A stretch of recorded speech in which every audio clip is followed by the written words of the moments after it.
If this story interested you, don't forget to subscribe to our channel and tell us what city you're watching from. Continuing. The sun was setting over Coastal Drive in Miami Beach, Florida, as the last golden rays reflected off the windows of the opulent Allister mansion. Inside the birthday party for Theodore Allister, one of the country's most influential businessmen, gathered the cream of Miami society. Men in impeccable suits and women adorned with dazzling jewels circulated through the main hall, where French champagne flowed like water. Immersed in this opulent setting, Juliana Brooks moved with discretion and efficiency. At 35, she had worked for 5 years as the mansion's housekeeper, earning her employer's trust with her impeccable dedication. Of humble origins, born in a working-class district on the outskirts of Miami, Juliana had studied administration at night while working during the day. Her elegant demeanor and refined education contradicted the prejudice many guests harbored about people from her background. "More canapés, Juliana," ordered Deborah Allister, Theodore's second wife, a 38-year-old woman whose beauty was only surpassed by the calculating coldness of her gaze. "And make sure the champagne is at the correct temperature this time." Juliana nodded with a contained smile. "Yes, madam, I've already seen to it." While supervising the other staff, Juliana felt a gentle tug on her skirt. It was Matthew, Theodore's 8-year-old son with his first wife, who had passed away in a car accident 3 years prior. The boy smiled, his eyes shining with affection. "Jules, you promised to tell me the end of that book story today," he whispered, looking around to make sure his stepmother wouldn't see him talking to the housekeeper. "After the party, Matthew," she replied affectionately, adjusting the bow tie of his small suit. "Now go greet your fathers. Guests, we'll talk later." The boy nodded reluctantly and returned to the hall. Juliana watched him with tenderness. Since Deborah's arrival at the house 2 years ago, she had become the boy's emotional safe harbor, filling the void left by his absent mother and distant stepmother. The night wore on when Juliana was called to Theodore's office. The 45-year-old man, whose imposing stature reflected the business empire he had built, seemed troubled. "Juliana, I need you to explain something to me," he said, his expression grave. "My wife just informed me that she saw you leaving my private office last night when everyone had already retired." Confused, Juliana frowned. "Sir, I was organizing the adjacent library as you requested. I did not enter the private office." Before she could continue, the door opened and Deborah entered, her face contorted in an expression of outrage. "Don't lie," she exclaimed, pointing an accusing finger. "I saw you leaving there with something in your hands, and now Theodore has discovered that a considerable sum is missing from the safe." Blood drained from Juliana's face. "What?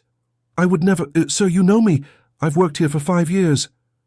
Theodore seemed torn between years of trust and his wife's accusations. "Juliana, if you're having financial problems, we can talk, but I need you to return the money." "I didn't take anything," Juliana insisted, her voice trembling. "You can search my belongings, my apartment. I would never betray your trust." "The question isn't whether we can search," Deborah interrupted, "but the fact that I saw her with my own eyes. A trustworthy person doesn't sneak around the house when everyone is asleep."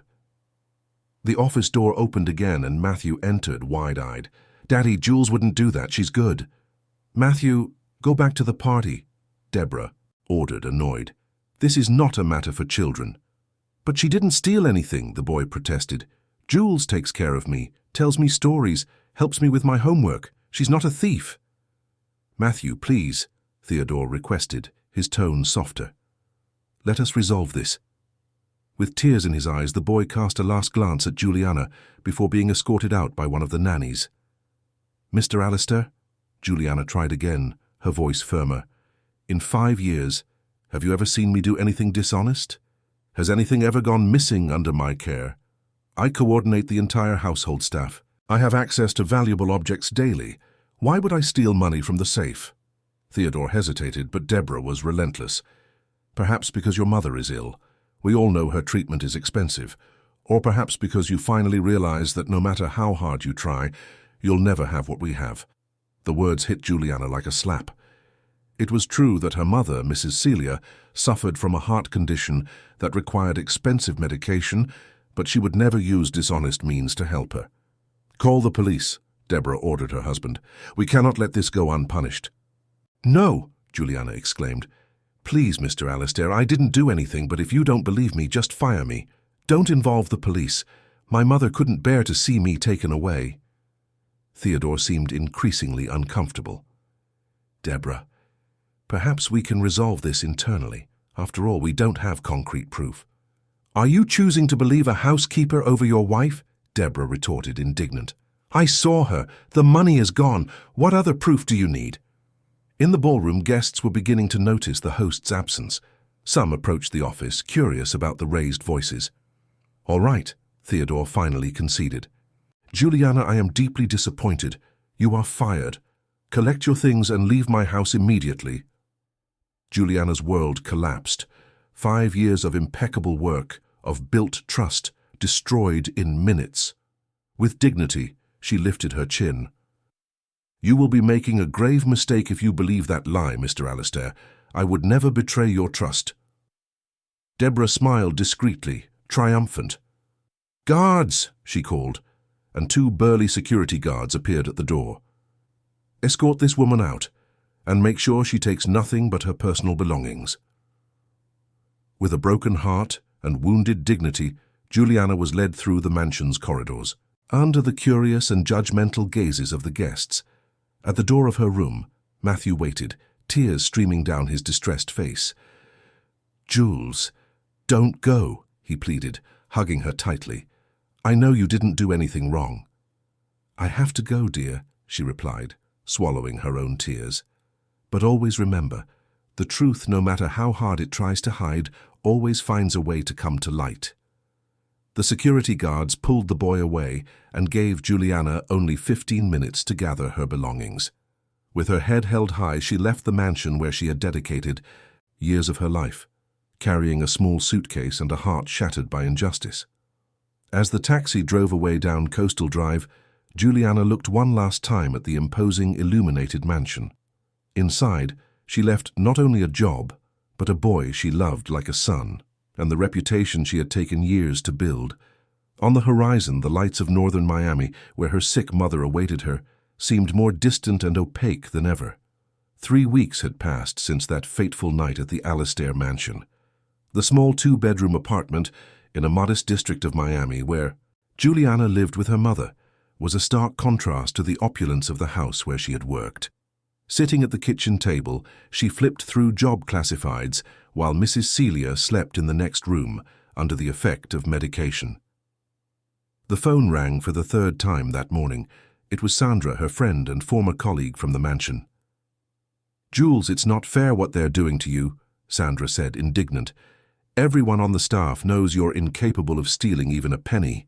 Juliana sighed, rubbing her tired eyes. "The problem is that no one dares confront Deborah. She made sure I wouldn't get another household job in southern Miami. I've already been rejected in 3 interviews this week." "It's true," Sandra confirmed with regret. "She spread the word to all her wealthy friends that you're a thief.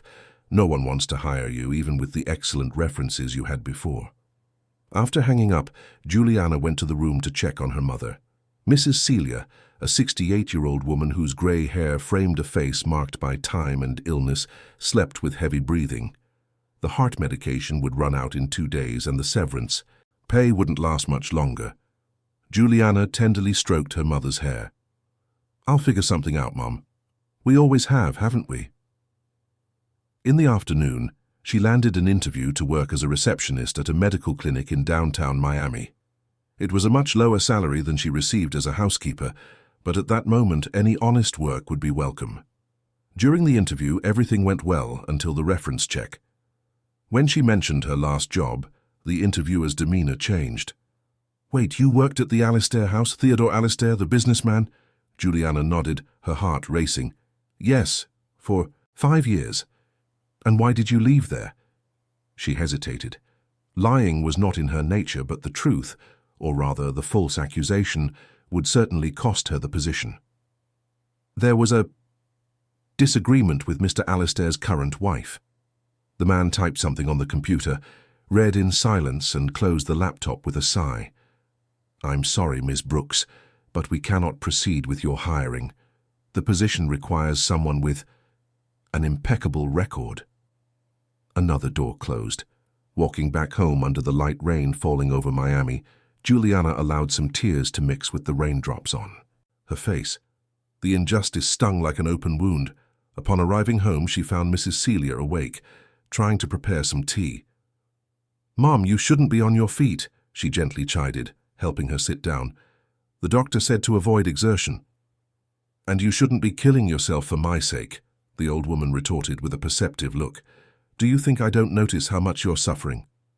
Daughter, perhaps we should consider going back to North Carolina, to your Aunt Jenny's house. The cost of living is lower there." Juliana shook her head. "No, Mom. Your doctor is here. Your treatment is here. We'll get through this together." Night fell over Miami, bringing with it the characteristic noise of the city that never fully sleeps. Juliana was finishing organizing her mother's medication when the doorbell rang. She found it strange, as it was already past 9 in the evening. Upon opening the door, her heart nearly stopped. There, with a school backpack on his back and red, tear-filled eyes, stood Matthew Alistair. "Matthew, what are you doing here? How did you get here?" The boy threw himself into her arms, sobbing. "Jules, I ran away. I can't stand being there without you anymore. Deborah didn't even notice I left. She's just on the phone all day and Daddy is never home." Stunned, Juliana led the boy inside, checking the hallway to ensure no one had followed him. Her first instinct was to call the mansion, but she hesitated. What if Matthew was right? What if no one had noticed his disappearance? "How did you find my address? And how did you get here alone?" Matthew wiped his tears with his sleeve. "I heard Sandra saying your address on the phone once, and I took a taxi. I used the emergency card Daddy gave me." Juliana sighed, torn between the joy of seeing the boy and the panic over the consequences of his act. "Matthew, you can't just run away from home. Your father must be desperate." "He won't even notice," the boy mumbled, head down. "He only pays attention to Deborah, and she's mean, Jules. The other day I heard her talking bad about me on the phone, saying I'm a nuisance, and she was very unfair to you. I know you didn't steal anything." Juliana's heart tightened. She led the boy to the kitchen, made him hot chocolate, and sat with him at the table. "I'm hungry," Matthew admitted, looking at the chocolate.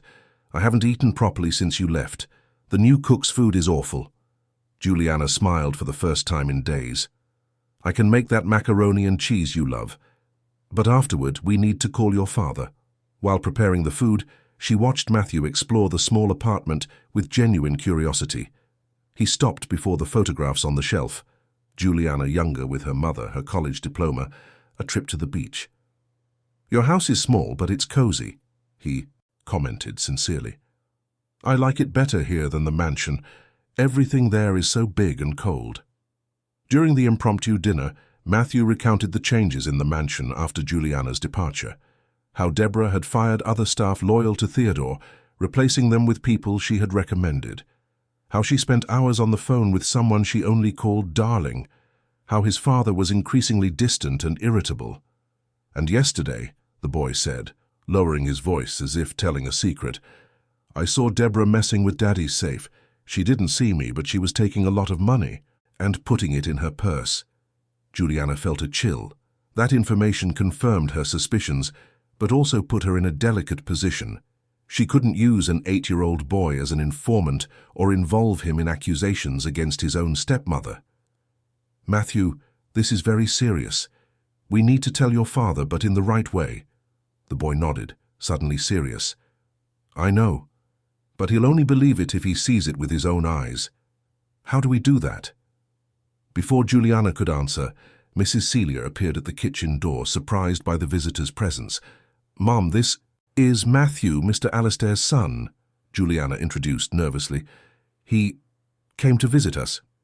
Mrs. Celia, with the wisdom of her years, cast a look that said she understood exactly what was happening. She approached the boy with a warm smile.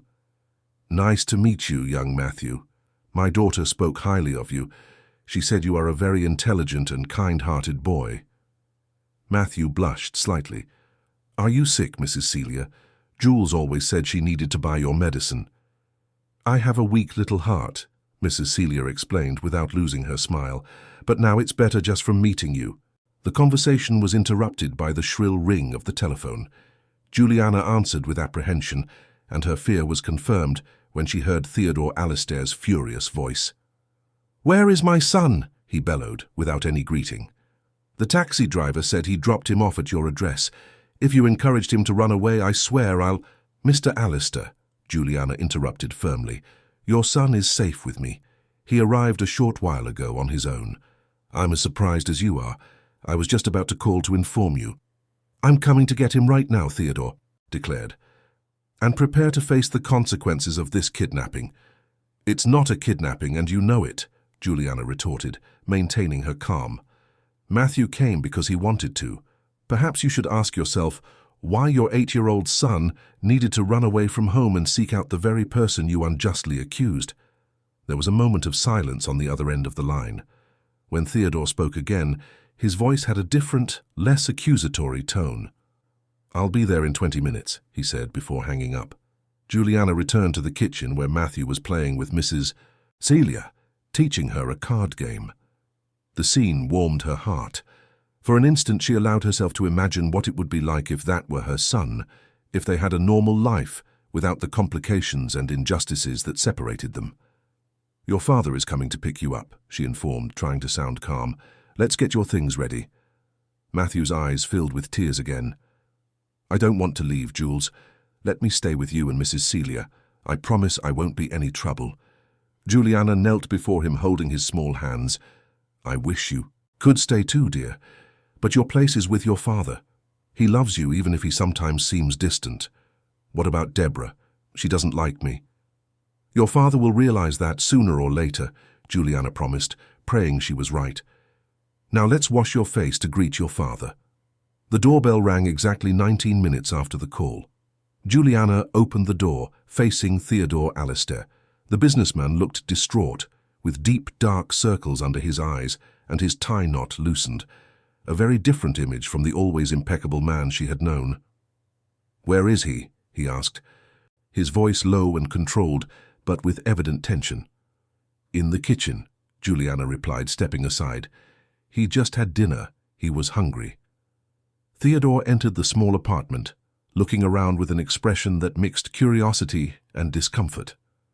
For a man accustomed to luxurious spaces, that modest environment, though clean and organized, seemed out of place. In the kitchen, Matthew continued talking animatedly with Mrs. Celia. Upon seeing his father, his smile instantly disappeared. "Matthew!" Theodore called, his severe tone contrasting with the relief in his eyes. "Do you have any idea how much you scared me? How could you run away like that?" The boy crossed his arms, defiant. "You wouldn't have even noticed if the taxi driver hadn't written down the address." "Of course I would have noticed. I went to your room to say goodnight and you weren't there. I searched the whole house looking for you." "Lie! You never come to my room to say goodnight. You're always in the office or with Deborah." Theodore seemed struck by the child's cruel frankness. His gaze wavered, and for an instant, Juliana glimpsed something she rarely saw in the powerful businessman: vulnerability. "Son, I know I've been busy, but that doesn't justify—" "Deborah is mean," Matthew interrupted, tears welling in his eyes. "She talks bad about me when you're not around. And she's the one who stole the money from the safe, not Jules. I saw her taking money yesterday." A heavy silence fell over the kitchen. Mrs. Celia, sensing the tension, discreetly got up. "I think you need to talk. I'll go to my room." When the elderly woman left, Theodore sat at the table facing his son. "Matthew, this is a very serious accusation. Are you sure of what you saw?" "Yes. She was taking a lot of money and putting it in her black leather purse that you gave her for her birthday. And she was talking on the phone with someone, all lovey-dovey, calling him my love." Theodore frowned, confused. Juliana remained standing, uncomfortable witnessing that intimate conversation, but at the same time anxious for the truth to come out. "You believed Deborah instead of Jules," Matthew continued, his childish voice laden with a wisdom that surprised the adults. "And now Jules can't get a job because everyone thinks she's a thief, but she took care of me when Mommy left, and Deborah only thinks about herself. Juliana intervened, trying to ease the situation. Matthew, your father did what he thought was right at the time. Sometimes adults make mistakes too. Theodore stood up, running his hands over his face in a gesture of weariness. I need to investigate this. Matthew, let's go home, it's late. No, I don't want to go with you. I want to stay with Jules. Matthew, Juliana approached, kneeling to be at the boy's height. Remember what we talked about. Your place is with your father, and he needs you now to discover the truth. The boy hugged her tightly, as if fearing it was the last time. Juliana returned the hug, trying to contain her own emotion. Promise you'll come back home? He whispered in her ear. I can't promise that, dear, she replied honestly. But I promise I'll always be there when you need me. As father and son headed for the door, Theodore suddenly stopped, turning to Juliana. I need to think about all this. If what Matthew says is true. He hesitated, visibly disturbed. Look, Deborah has been behaving strangely lately. Sudden trips, secret calls. I don't know what to think. Juliana nodded, maintaining her dignified posture. I hope you discover the truth, whatever it may be. At the door, Theodore did something unexpected. He took a business card from his pocket and wrote something on the back. My personal number, he explained, handing her the card. If Matthew shows up again, or if you have something to tell me. After they left, Juliana sat down, exhausted, on the small sofa. Mrs. Celia joined her, offering a cup of tea. He's a good boy, the old woman commented, and he's suffering. I know, Mum, and the worst part is I can't do anything. Don't be so sure, Mrs. Celia replied with an enigmatic look. Sometimes the universe has curious ways of correcting injustices. The next morning, Juliana was preparing for another job interview when the phone rang. It was an unknown number. Hello? Juliana? It's Theodore Alistair. Her heart raced. Mr. Alistair, has something happened to Matthew? No, he's fine. In fact, I'm calling to make you an offer. Juliana gripped the phone tighter, incredulous. What kind of offer? I want you to come back to work at my house. A stunned silence followed the declaration. Juliana took a deep breath, trying to organize her thoughts. After everything that happened, you accused me of theft, Mr. Alistair. I know, he admitted, his voice carrying a weight she had never heard before. And I'm still not sure what truly happened. But Matthew is unhappy, refuses to speak with Deborah, and frankly, I need someone I can trust in the house while I investigate some irregularities. Irregularities. I'd rather not detail it over the phone, but I need someone who knows the house's routine, who can observe without raising suspicion, someone Matthew trusts. Juliana felt conflicted.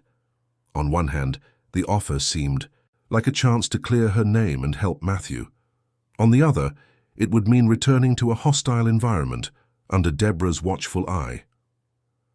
What does your wife think of this? There was a pause on the other end of the line. She's not enthusiastic, but she agreed. In fact, I argued that Matthew needs stability, and that your return would be temporary, just until we find a permanent housekeeper. I see, Juliana murmured, realizing the strategy. Theodore was suspicious of his wife, and wanted someone on the inside to confirm his suspicions. And what about the theft accusation? Officially, I'm giving you the benefit of the doubt, considering your impeccable record. If everything is confirmed in the end, well, you'll have my sincerest apologies and a letter of recommendation that will open any door in Miami. The offer was tempting. Besides the chance to clear her name, the salary would allow her to continue Mrs. Celia's treatments without worry. When would you like me to start? Today, if possible. Matthew is refusing to go to school, saying he'll only go back when you do. After hanging up, Juliana explained the situation to her mother. Mrs. Celia appeared concerned. Daughter, this seems risky. What if it's a trap set by that woman? It could be, Mom, but it could also be my only chance to prove my innocence. Besides, Matthew needs me. That same afternoon, a driver came to pick her up. Upon arriving at the mansion on Coastal Drive, Juliana felt a mix of nostalgia and apprehension. For 5 years that place had been her workplace, almost a home. Now she was returning under completely different circumstances. Theodore received her in the entrance hall, formal as ever, but there was something different in his gaze, a certain hesitation, perhaps regret. "Thank you for accepting, Juliana. I know it wasn't an easy decision." "I did it mainly for Matthew," she replied sincerely, "and I thank you for that. He's in his room, refused to come down for lunch. Perhaps you could—" Before he could complete the sentence, a cry of joy echoed through the foyer. Matthew ran down the stairs, his eyes shining with happiness. "Jules, you're back. I knew my father would bring you back." He threw himself into her arms with such force that he almost knocked her over. Juliana hugged him, feeling the tension of the last few days dissipate a little. "Just for a while, Matthew," she explained gently, "to help your father find a new housekeeper." "No, you'll stay forever," the boy declared, with the absolute certainty only children possess. "Daddy will realize Deborah is mean and you'll stay with us." Theodore cleared his throat, visibly uncomfortable with his son's declaration. "Matthew, why don't you take Juliana to see if her room is in order? I asked them to prepare the same one as before."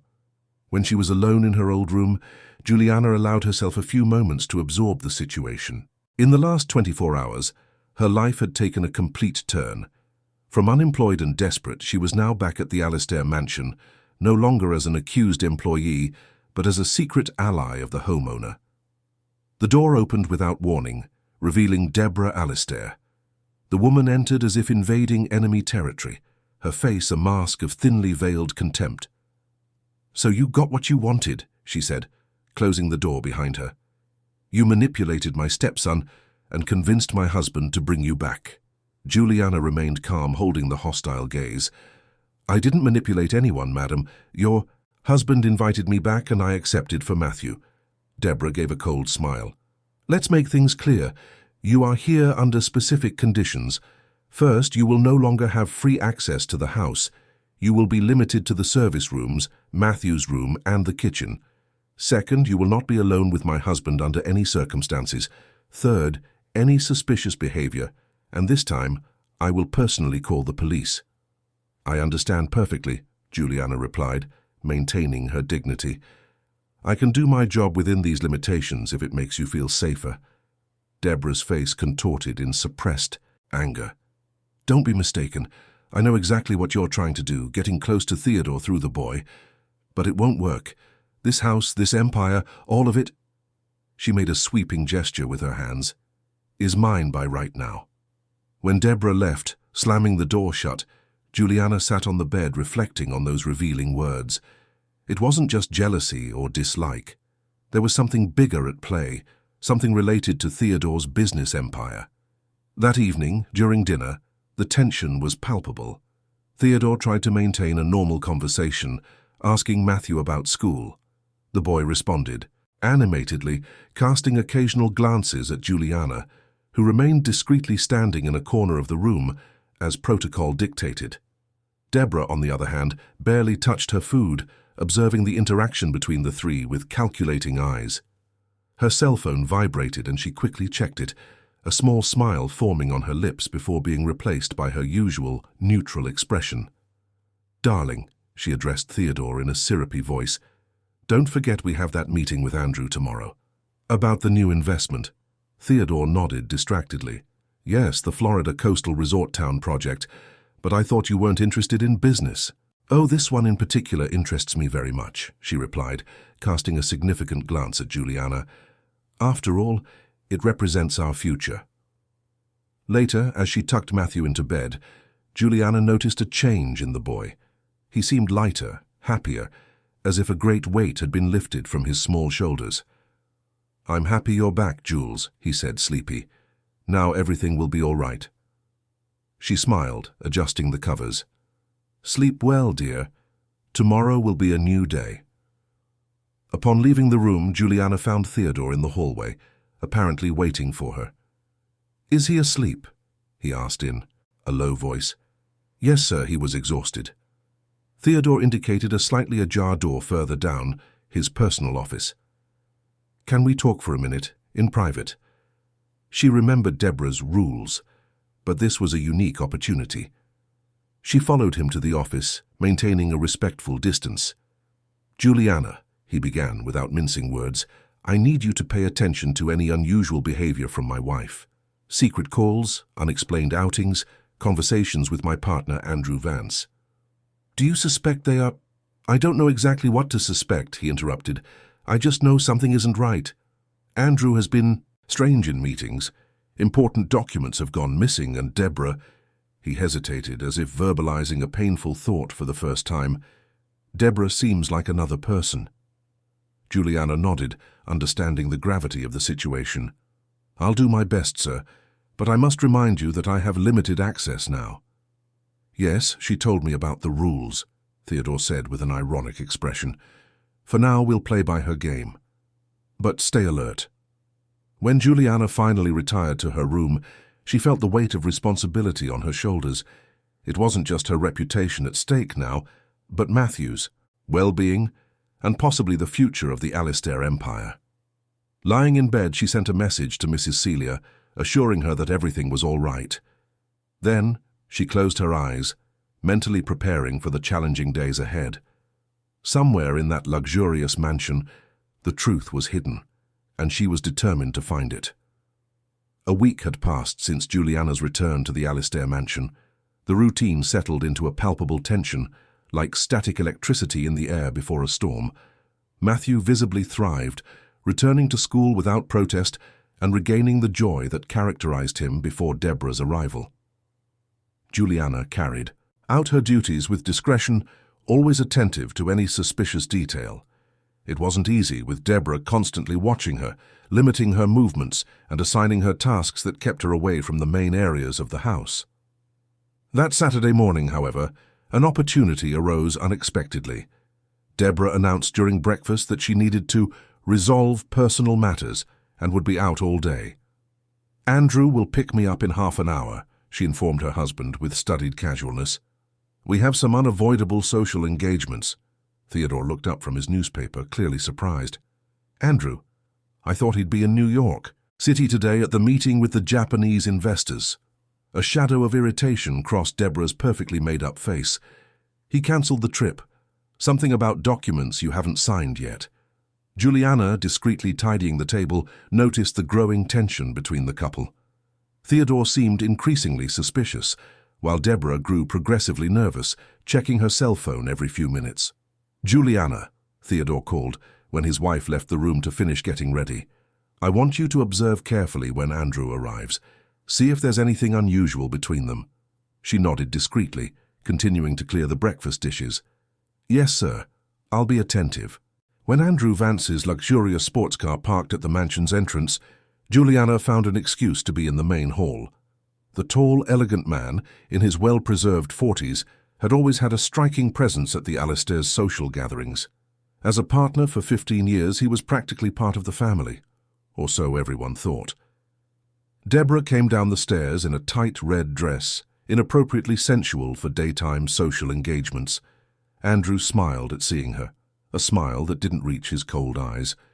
Juliana, pretending to arrange the hall flowers, observed the brief handshake between the two, too formal for close friends, too intimate for mere acquaintances.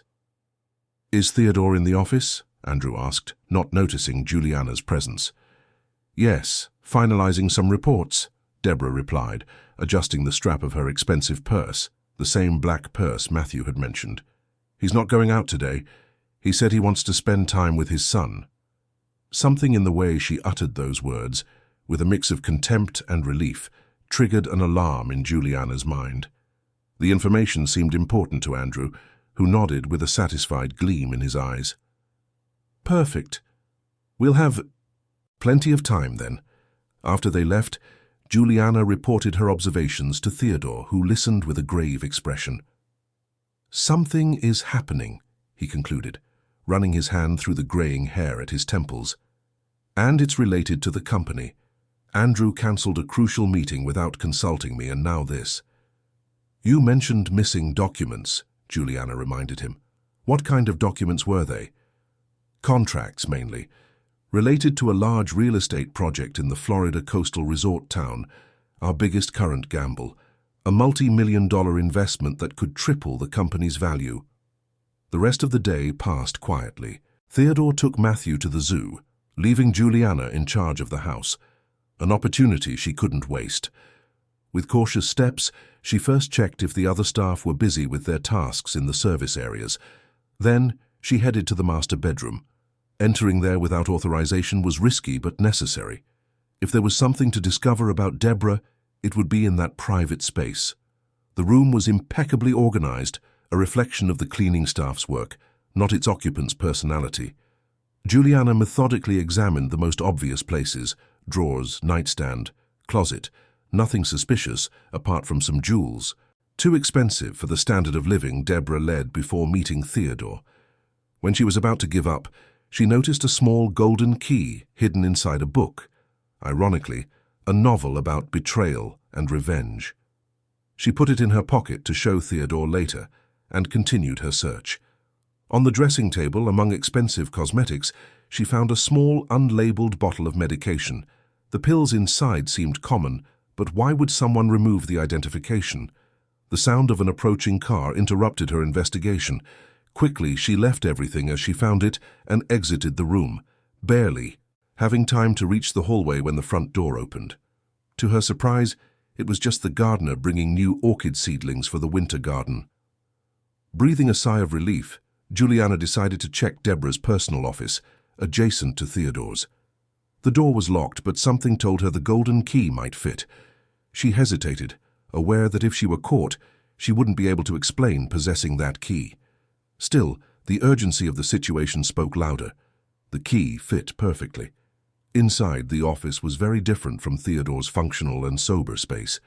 There was a feminine atmosphere with soft colors and carefully selected decorative objects. An elegant desk dominated the center, with a closed laptop on it. Juliana wouldn't dare turn on the computer, but the desk drawers seemed promising. The first contained only office supplies, the second trivial correspondence. The third was locked. Frustrated, she continued examining the environment. A pile of papers caught her attention, bank statements. Normally, she wouldn't violate anyone's financial privacy, but the circumstances were exceptional. What she saw left her stunned. They were statements from an account in Deborah's name, with recent deposits of extremely high values. Much, more than her work as an interior decorator could justify. And there were hefty withdrawals, all made after midnight, at ATMs near casinos. Even more alarming, she identified regular transfers to an offshore account, with dates coinciding with Theodore's and Andrew's business meetings. The last transfer, dated just 2 days prior, was for $1 million. Juliana took photos of the documents with her cell phone and continued searching. In a folder labeled Personal, she found something even more disturbing, a detailed dossier on Theodore, including medical information, passwords, routines, and, most shockingly, an unofficial handwritten will where he supposedly left everything to Deborah should anything happen to him. She was so absorbed in her discoveries that she didn't hear the front door open. The high heels on the marble floor of the hall were her only warning. With her heart pounding, Juliana put everything back in place and hastily exited the office, locking it. She wasn't quick enough. As she turned, she came face to face with Deborah standing in the hallway, her green eyes narrowed in suspicion. "What are you doing here?" she inquired, her voice dangerously controlled. "Madam, Juliana thought quickly. "I was checking. If the windows were locked, there's a storm forecast for today." Deborah advanced like a predator, her heels echoing menacingly. "All the windows, including those of my private office, the one only I have the key to?" "Pardon me, the door was ajar," Juliana lied, maintaining her calm despite her fear. "I just took a quick look and closed it." "Liar," Deborah hissed, coming so close that Juliana could smell her expensive perfume. "I saw you putting something in your pocket. What did you take? What were you looking for?" Before Juliana could respond, Deborah grabbed her wrist with surprising force, making her drop the golden key she was still discreetly holding. The object clinked on the floor, revealing and accusatory. Deborah's face transformed into a mask of fury. "You thief! First the money from the safe, now invading my privacy. Where did you find that?" In your room, Juliana replied, abandoning pretenses. Inside a book. Deborah's eyes flashed. And what else did you see? What were you looking for? The truth, Juliana simply replied, and it seems I found it. For an instant, Deborah seemed genuinely alarmed. Then her expression changed to a cold smile. Oh, you found it. Did you? And what do you intend to do? Tell Theodore your conspiracy theories? They're not theories when there's concrete proof, Juliana retorted, like the bank statements showing million-dollar transfers to offshore accounts, coincidentally on the same dates as the business meetings. Deborah's smile vanished. With a swift movement, she snatched Juliana's cell phone from her pocket. Let's see what you've been photographing, she said, unlocking the device with ease. Something that shouldn't have been possible unless she already knew the password. Upon seeing the images of the statements, her face paled. Then, an unnerving calm took over her features. You know, Juliana, for years I've observed people like you, so proper, so dedicated, so mediocre. You think honesty is a virtue, when in reality it's just a lack of ambition. She methodically deleted the photos. Did you really think you could bring me down? A housekeeper against the wife of one of Miami's most powerful men? The truth always comes out, madam, Juliana replied, holding her gaze. Sooner or later. Perhaps, but not today. Deborah returned the cell phone with disdain. You're fired, again, this time for invasion of privacy. Collect your things and leave my house in 15 minutes or I'll call security. This isn't your house, Juliana retorted. It's your husband's house and his son's, and they will know what you are doing. Oh, they will they? Deborah laughed, a humorless sound. Theodore can barely see beyond financial spreadsheets, and as for the boy well, children aren't always reliable. Matthew will be devastated. He'll get over it. Children are surprisingly adaptable. Juliana felt a wave of protectiveness for the boy. I won't leave without saying goodbye to him. Yes, you will, Deborah cut in, picking up the phone. Bernard, she called to the head of security. Come to the main hallway immediately. We have an intruder. As they waited, Deborah observed Juliana with clinical curiosity. You know what I never understood? Why you dedicate yourself so much to a family that isn't even yours. Matthew isn't your son. Theodore isn't your husband. Why care? Because caring about others is what makes us human, Juliana replied. Something you may never understand. Bernard arrived, embarrassed by the situation. He had known and respected Juliana for years. Madam? He asked Deborah, uncertain. Escort Miss Brooks to her room, supervise her as she collects her belongings, and then escort her off the property, Deborah ordered coldly. She is no longer permitted to be here. But what about the boss? The security guard questioned. Shouldn't he be consulted?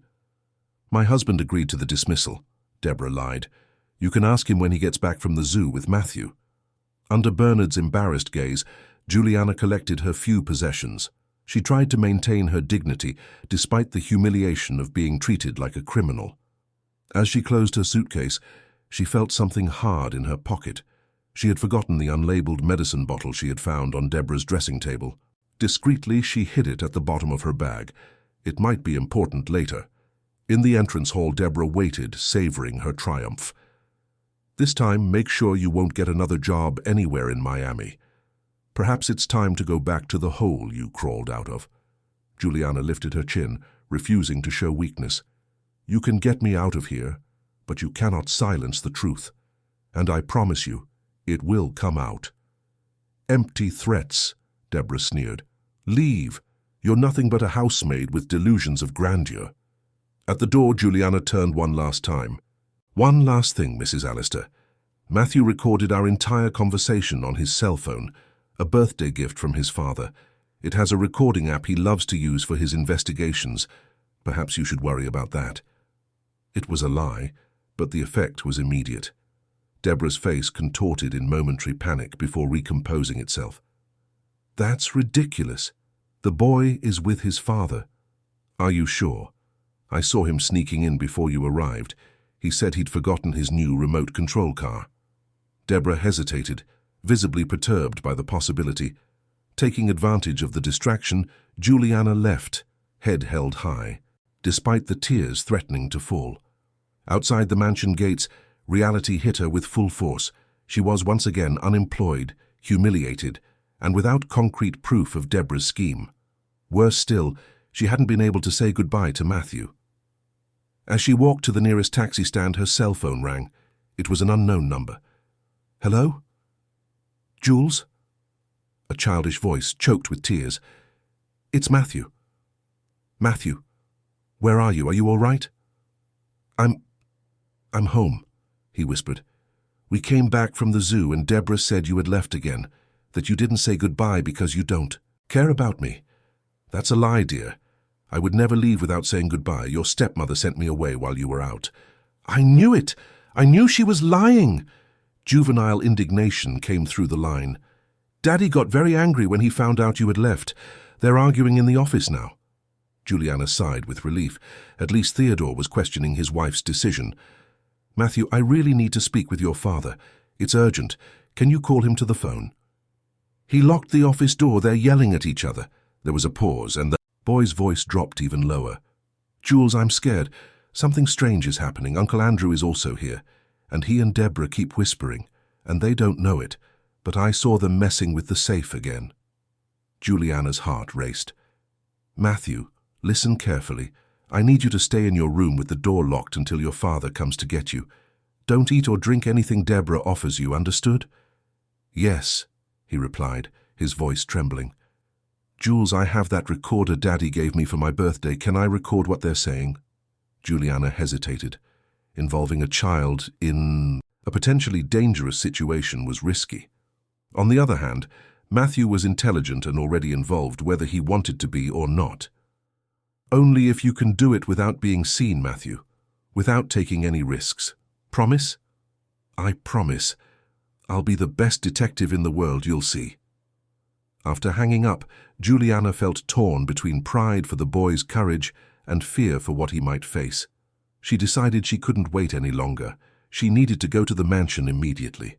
"Mom, I have to go. Please, if I don't get in touch in 2 hours, call this number." She wrote down Theodore's contact on a piece of paper. "Tell him I'm on my way to the mansion to warn him about a possible financial scam being planned by his wife and partner." Mrs. Celia nodded, squeezing her daughter's hand. "Be careful, Juliana. Desperate people do dangerous things." The storm had reached its peak when Juliana left. Taxis refused to circulate due to the risk of flooding, and public transport was chaotic. Determined, she walked to a subway station, the only viable alternative to get to the other side of the city. Meanwhile, at the Alistair mansion, Matthew put his plan into action. The recording device his father had given him, disguised as a simple wristwatch, was activated as he moved silently through the house's corridors. The argument in the office had ended, and now muffled voices came from the living room. Hidden behind a slightly ajar door, the boy adjusted the device to better capture the sound. "Theodore is suspicious," Deborah said, her voice tense. "He interrogated me about the bank transfers. Someone must have said something." "The housekeeper," Andrew replied with disdain. "She was snooping, wasn't she? That's why you sent her." "Away?" "Yes, but I don't know how much she discovered. Anyway, we need to act today. The final transfer to the Cayman Islands account has to happen at midnight." "What about Theodore?" There was a tense pause. Matthew's heart was beating so hard he feared being discovered.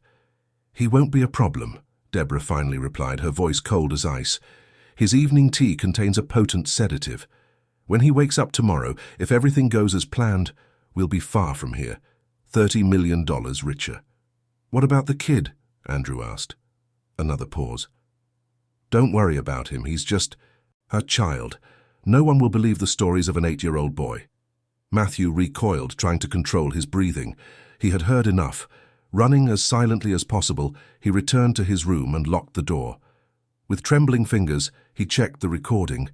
It was perfect, every incriminating word clearly audible. He needed to show that to his father immediately, but how? Theodore was somewhere in the house, possibly already under the effect of the sedative Deborah had mentioned. The boy took a deep breath, trying to think like the detectives in the books Juliana read to him. A simple plan formed in his mind. He crept down to the kitchen, where he found his father drinking a cup of tea, seemingly normal, except for a slight tremor in his hands. "Daddy," he called softly, approaching. I need to show you something. It's urgent. Theodore smiled tiredly. Not now, son, I'm exhausted. Can we leave it for tomorrow? No, Daddy. It has to be now. It's about Deborah and Uncle Andrew. The mention of the two names seemed to awaken something in Theodore. He put the cup on the table, frowning. What about them? Come to my room, please, Matthew insisted, pulling on his father's sleeve. Reluctantly, Theodore followed his son upstairs. In the room, with the door locked, Matthew connected the watch to the computer and played the recording. Theodore's eyes, initially sleepy, widened progressively as he listened to the plan being openly discussed. When the recording ended, father and son remained silent for a few seconds. "Daddy?" Matthew called, worried about Theodore's stunned expression. "Are you all right?" "She put something in my tea," he mumbled, running his hand over his face. "I can't think straight." "What do we do now?" the boy asked, scared. Theodore visibly struggled against the effect of the sedative. "My cell phone. Where is my cell phone?" "In your pocket," Matthew pointed. With increasingly slow movements, Theodore pulled out the device, dialing a number with difficulty. "Alan? It's Theodore. I need you to freeze all my accounts. Now, unauthorized transfer. The password is—" His voice began to fail, words slurring. "Matthew, tell him. The password is your mother's name, plus the year you were born." The boy took the phone, repeating the password to the bank director. On the other end of the line, Alan seemed confused, but promised to act immediately. Theodore struggled to stay conscious. "Matthew, call the police. Say that attempted financial fraud." Before he could complete the sentence, his eyes closed, overcome by the powerful sedative.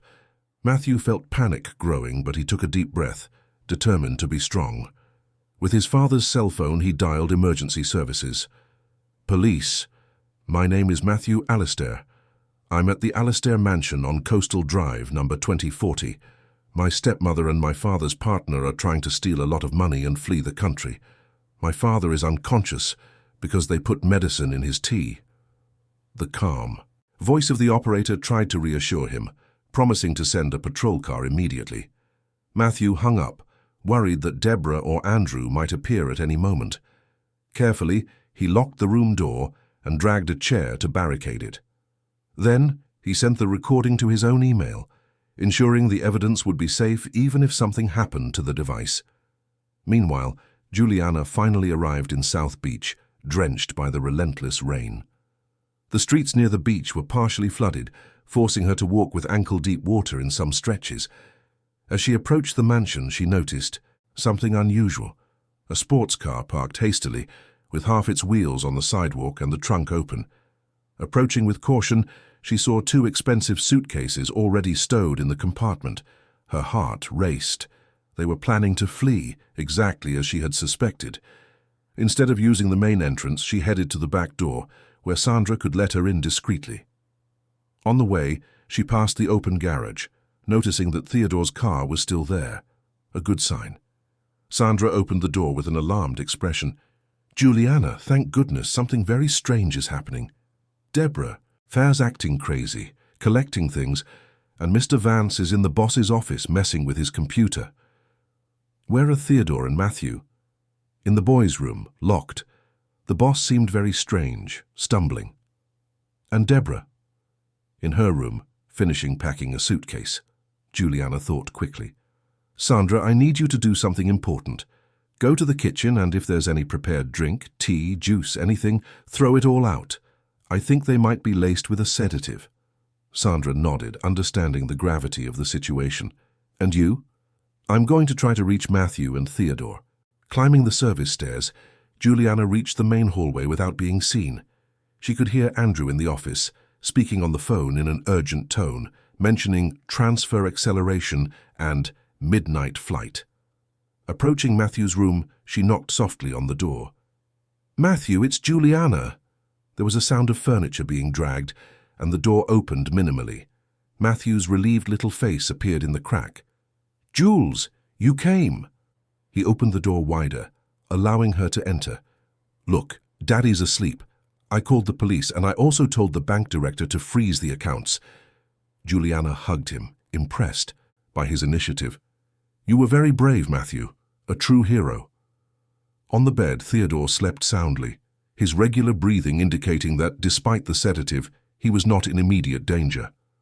On the computer desk, Juliana saw the recording device connected. "I managed to record everything," Matthew explained proudly. "They're going to flee tonight, after stealing $30 million from Daddy. And Deborah said no one would believe me because I'm just a child." "Well, she was very wrong," Juliana smiled, stroking the boy's hair. "Now we need to keep you safe until the police arrive." In the hallway, they heard hurried footsteps. Someone tried to open the door, finding it locked. "Matthew, open this door immediately." Deborah's voice sounded shrill, nervous. "Your father needs medical attention. Open it now." Juliana signaled for Matthew to remain silent. "I know you're in there, kid. Open it or I'll break down the door." More footsteps in the hallway. Andrew, probably. "Deborah, we don't have time for this," he said, urgency in his voice. "The transfer was blocked. Someone froze the accounts." "What? How is that possible?" "I don't know, but we need to go now. Grab your things. We still have the money we already transferred earlier. We just need to catch the flight," and they were interrupted by the distant sound of approaching sirens. For a moment, silence reigned in the hallway. Then, the sound of hurried footsteps moving away was heard. Juliana approached the window, seeing the red and blue lights of police cruisers arriving at the mansion gate. Deborah and Andrew ran to the sports car, attempting a desperate escape. "They're going to get away!" Matthew exclaimed, alarmed. "I don't think so," Juliana smiled, observing 3 patrol cars strategically blocking the property's exit. "It seems justice has finally arrived at the Alistair mansion." In the following minutes, chaos took over the luxurious residence. Police officers stormed the property, finding the couple attempting to flee with suitcases full of cash and compromising documents. Juliana and Matthew watched from the safety of the locked room as Deborah was escorted out, yelling accusations at everyone. Andrew followed in silence, head down, his arrogance completely dissipated. A medical officer was called to examine Theodore, confirming that he had been sedated with a potent substance, but was not in life-threatening danger. He recommended observation overnight, but assured that he would wake up, normally in the morning. When the situation finally calmed down, Matthew fell asleep beside his father, exhausted by the day's adrenaline. Juliana remained by their side, watching over their sleep, while the storm outside gradually subsided, as if nature recognized that the worst had already passed.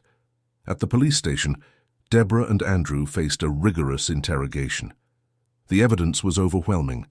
The recording made by Matthew, the bank statements found in Deborah's purse, the cash in the trunk, and the forged documents in Theodore's name.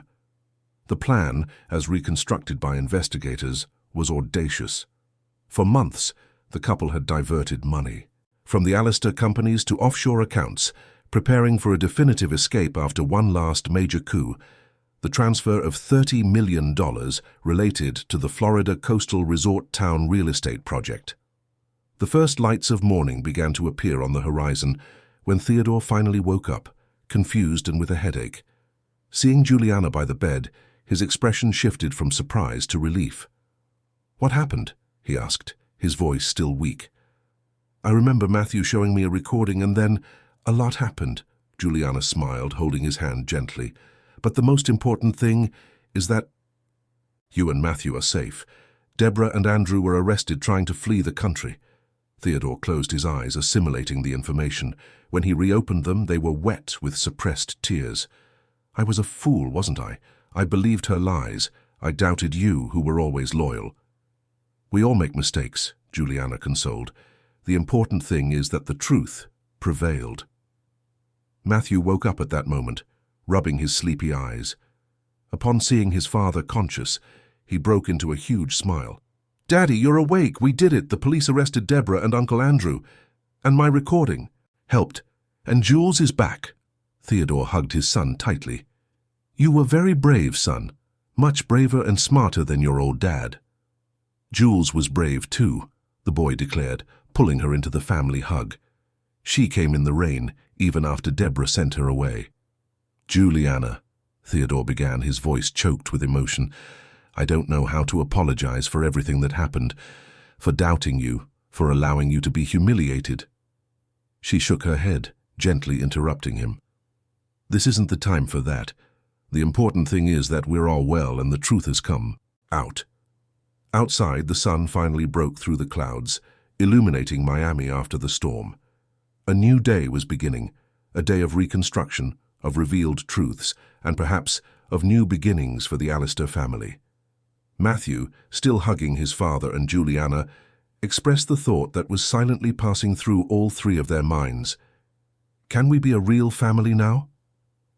Neither of the adults answered immediately, but their gazes met over the boy's head, full of possibilities and unspoken promises. The question hung in the morning air like a newly planted seed, awaiting the right moment to blossom. 3 months had passed since the stormy night that forever changed the destiny of the Allister family. The scandal involving Deborah and Andrew Vance shook Miami's high society, with details of the multi-million-dollar scam gracing the headlines of the country's leading newspapers. Both awaited trial, accused of fraud, document forgery, attempted poisoning, and various financial crimes. For Juliana, those months were a period of transition and healing. After the whirlwind of police testimonies and all the press coverage, she opted for a temporary leave, dedicating herself entirely to caring for her mother, whose health had become even more fragile with recent events. Theodore, in turn, immersed himself in restructuring his businesses, discovering the extent of the damage caused by his partner's betrayal. Much of the diverted money was recovered, but the impact on investor and partner confidence required arduous reconstruction work. Amidst all this, Matthew had become a little hero.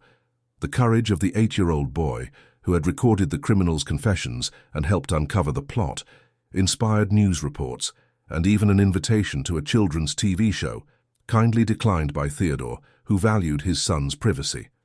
On a sunny Saturday morning, Juliana received an unexpected call. "Hello? Juliana? It's Theodore Allister." His voice sounded different, lighter perhaps, without the weight of the worries that had accompanied him all those years. "Mr. Allister, how are you? Please, after everything we've been through, I think you can call me Theodore." There was a brief pause.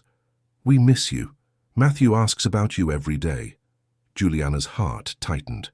She also missed the boy more than she cared to admit. "How is he?" "Physically well, but emotionally. He's still processing everything. He clings to good memories, especially those related to you." Theodore took a deep breath. "Actually, I'm calling to invite you back." "Back?" "Yes, but not as before. Not as an employee."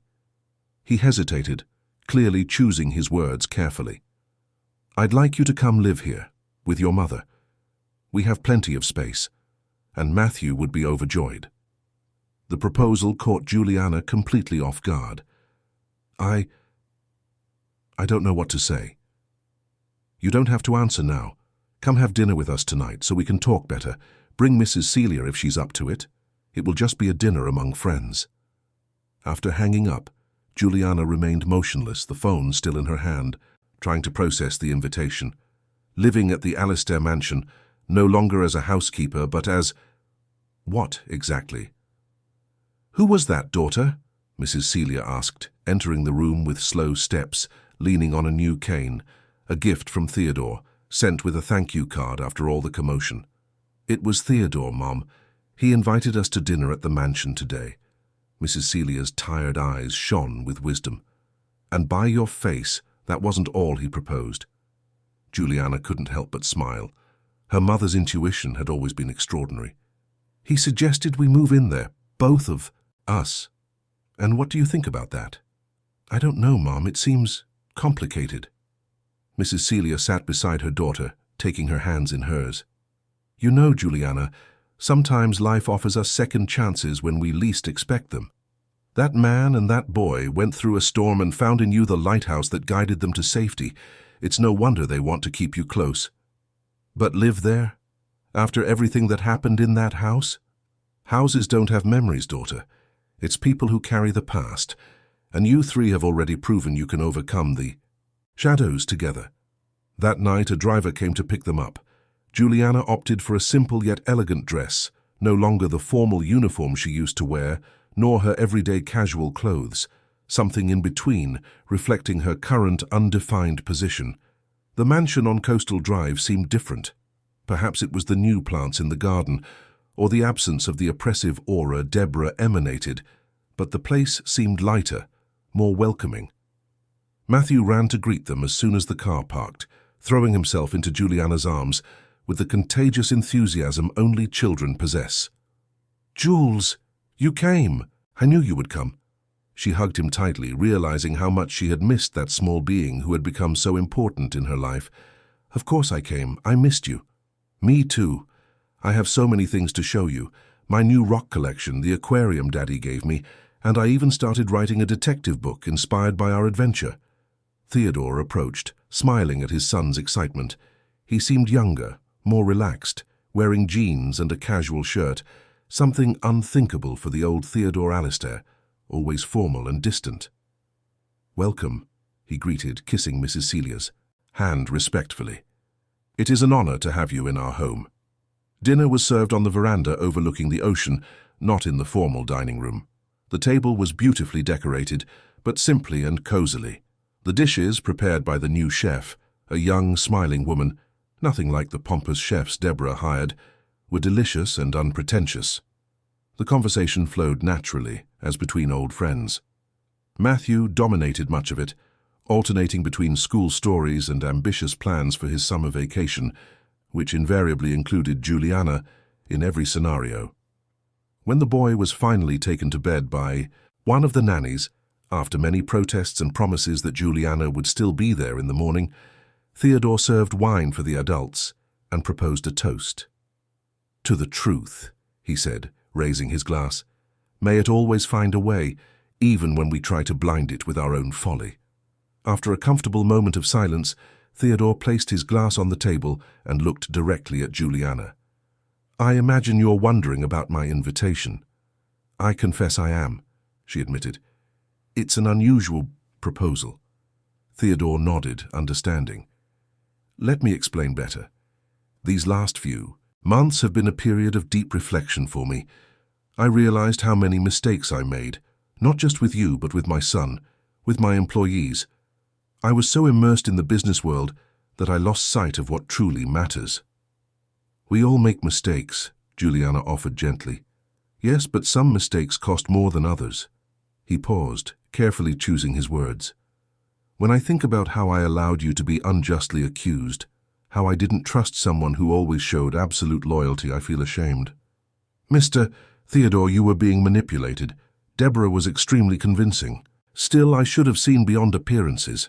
He sighed, running his hand through his graying hair. "But I didn't invite you here to apologize again. I invited you because I realized something important. Matthew needs you. This house needs you.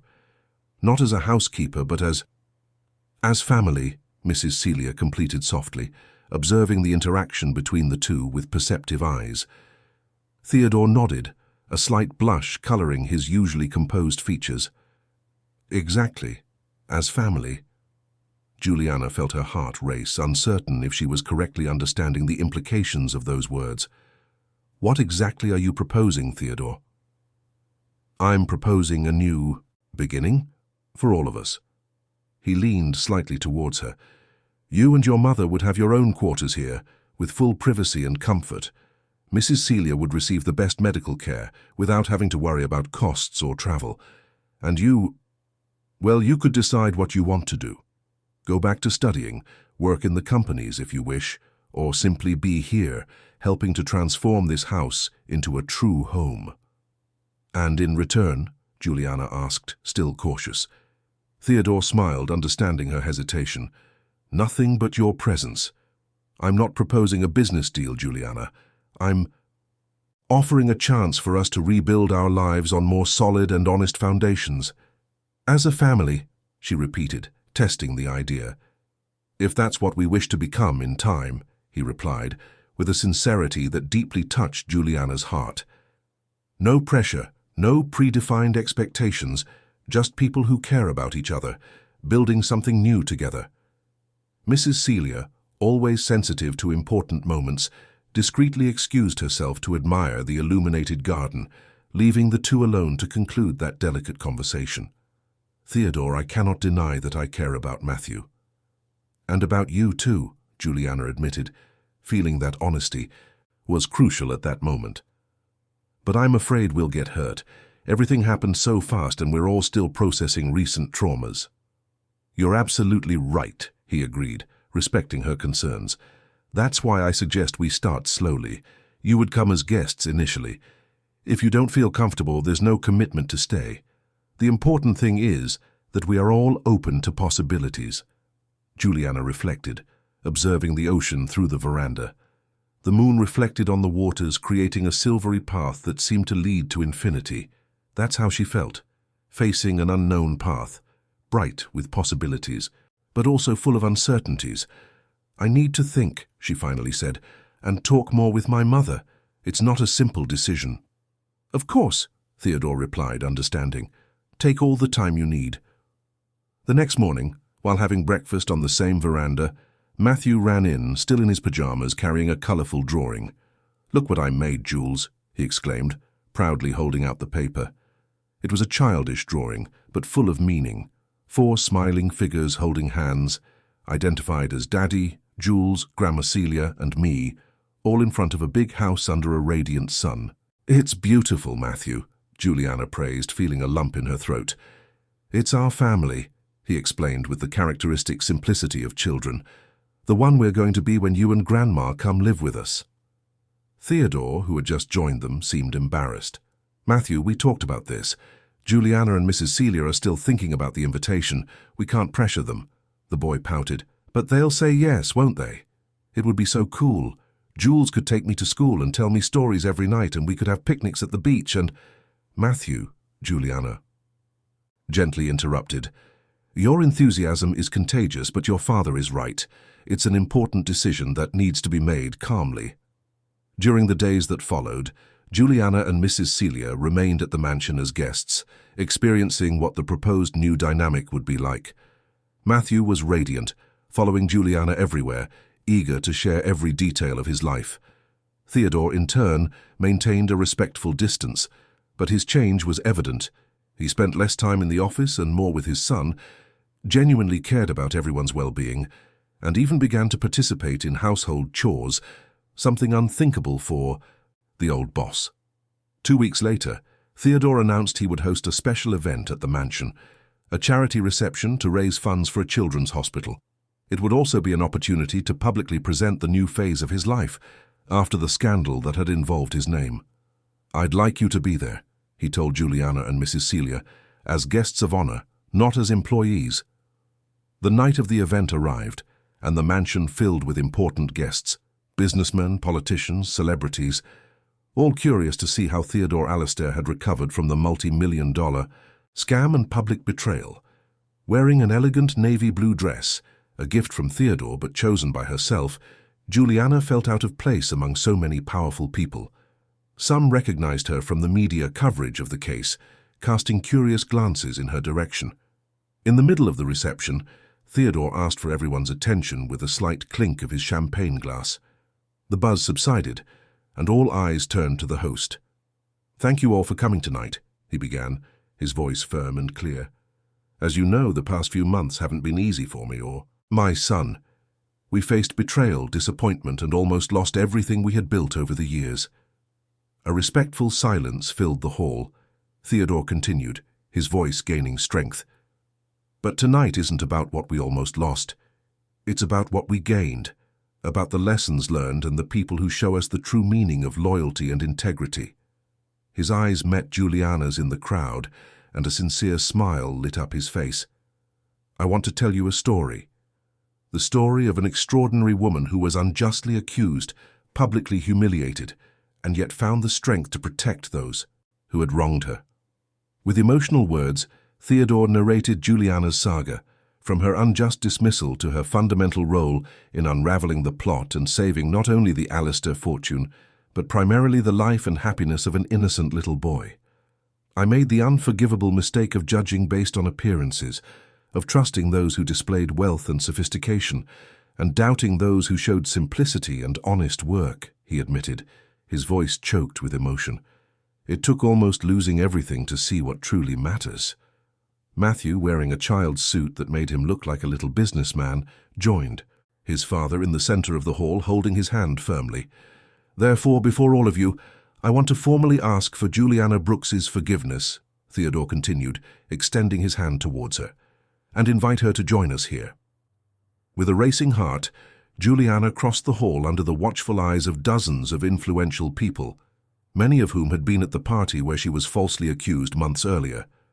By her side, Theodore continued, I also want to announce that as of today, Juliana Brooks and her mother, Mrs. Celia, are officially part of the Alistair family, not as employees but as integral members of this home and this heart. A murmur of surprise ran through the audience. Matthew, unable to contain his joy, exclaimed loudly, Jules is going to be my new mom. Affectionate laughter echoed through the hall, easing the solemnity of the moment. Juliana blushed intensely while Theodore smiled, embarrassed but clearly delighted by his son's enthusiasm. Well, perhaps we're getting ahead of ourselves, he corrected softly, exchanging a meaningful glance with Juliana. But what my son means is that we are redefining the concept of family, not by blood ties or social conventions, but by what truly matters: love, respect, honesty, and mutual care. Theodore raised his glass, inviting everyone to a toast. To Juliana Brooks, who taught us that true nobility doesn't come from titles or bank accounts, but from the choices we make when no one is watching. Hundreds of glasses were raised in tribute, while sincere applause filled the air. For Juliana, it was a surreal moment, to be celebrated by the same people who had previously judged her silently. When the formality of the moment passed and guests returned to their conversation groups, Theodore, Juliana, and Matthew found a moment of privacy in a quiet corner of the hall. So you accepted, Theodore smiled, gently holding her hand. Yes, Juliana confirmed. After much reflection, I realized that some opportunities are too rare to be wasted. And Mrs. Celia looks 10 years younger since she arrived here. You know there are no expectations, right? He assured. We can build whatever we want, at a pace that's comfortable for everyone. Matthew, unable to contain his curiosity, interrupted. But is Jules going to be my mom or not? The adults exchanged embarrassed but amused glances. Matthew, Juliana explained, kneeling. To be at his height, families come in all shapes and sizes. The important thing isn't the title we give each other, but the love we share. The boy frowned, dissatisfied with the philosophical answer. But can I call you Mom? Because I never really had one. Not that I remember. Those simple, direct words struck Juliana's heart with unexpected force. For years, she had cared for that boy, loved him as if he were her own, but always maintaining the necessary professional distance. Now there were no more barriers between them. If that's what you want, my love, she replied, her voice choked. It would be the greatest honor of my life. Matthew's little eyes shone with joy. He hugged her tightly, whispering with his mouth close to her ear, I knew it. I knew you'd say yes. Theodore watched the scene with barely contained emotion, realizing how those two beings had filled a void in his life that no business success had ever managed to. 6 months later, the Alistair mansion was transformed. Not just in its decor, more welcoming, less ostentatious, but primarily in its atmosphere. Laughter echoed through the corridors. The kitchen had become the heart of the home, and even the staff seemed happier and more relaxed. Juliana now occupied an indefinable position, neither employee nor exactly mistress of the house, but something unique and special. She had her own spacious room, decorated to her taste, and actively participated in family decisions. Mrs. Celia thrived under first-rate medical care, recovering some of her vitality and becoming Matthew's favorite storyteller, sharing the wisdom of her many years of life. Theodore, in turn, drastically reduced his working hours, delegating more responsibilities to focus on what truly mattered. He transformed into a present father who attended school games and science fairs, and a man capable of valuing the small moments of everyday happiness.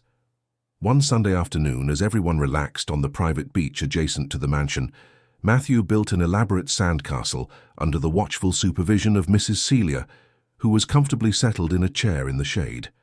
Juliana and Theodore walked barefoot along the water's edge, watching the sunset paint the Miami sky with shades of orange and pink. "Any regrets?" Theodore asked, breaking the comfortable silence that had settled between them. "About what?" "Accepting our invitation, becoming part of this very unconventional family." Juliana smiled, watching the gentle waves lap at her feet. "Not for a second. In fact, sometimes I wonder if all this is real, or if I'll suddenly wake up in my small apartment, rushing not to be late for work." Theodore laughed, a sound that had become more frequent in recent months. "It's very real, I assure you." He paused, as if gathering courage.